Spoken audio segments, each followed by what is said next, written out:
Sa pamparalan, yung pakiramdam na ligtas ay hindi lang tungkol sa mga nakasarang pinto at mga patakaran. Ito ay tungkol sa kung ano ang nararamdaman ng mga estudyante. Ang kaligtasan ay parehong pisikal at emosyonal.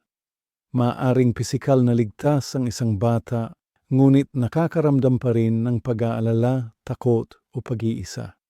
Kapag ligtas ang pakiramdam ng mga estudyante sa loob, nakakaya nilang matuto, maglaro at lumago. Araw-araw, tumutulong ang mga matatanda na likhain ang ganitong pakiramdam. Maliliit na kilos ay may malaking epekto.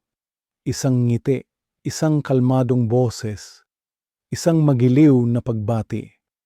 Ang mga munting sandaling ito ay nagsasabi sa mga estudyante, ikaw ay kabilang dito. Minsan, ipinapakita ng mga estudyante na kailangan nila ng suporta. Maaaring napakatahimik ng isang estudyante. Maaaring iniiwasan niya ang pakikipag-eye contact. Maaaring mag-isa siyang nakaupo.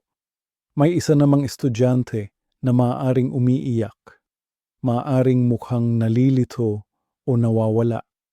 Maaaring may estudyanteng nasa maling lugar at hindi alam kung saan pupunta. Mahalaga ang mga sandaling ito. Kapag may napansin kang ganito, maaari kang mag-check-in ng banayad. Hindi mo kailangan ng maraming salita. Sapat na ang isang simpleng tanong. Okay ka lang ba? Kailangan mo ba ng tulong? Maaari ba kitang tulungan hanapin ang iyong klase? Mahalaga ang iyong kalmadong presensya.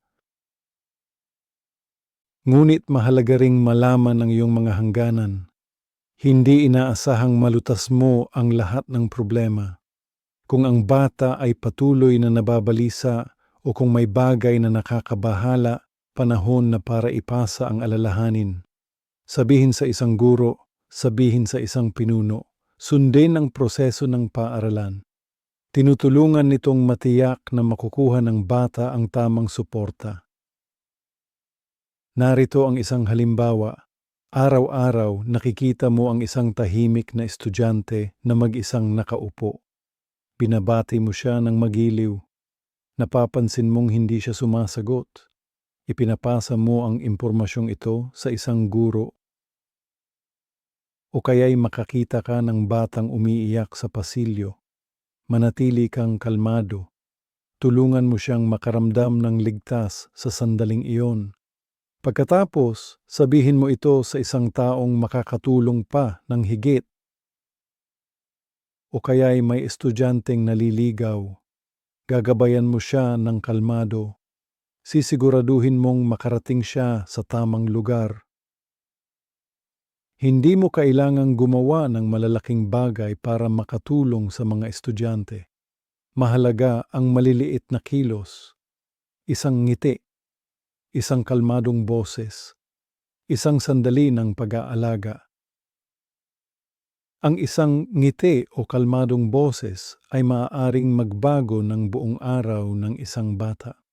At kapag ang mga bata ay ligtas at malugod na tinatanggap, nagiging posible ang pagkatuto.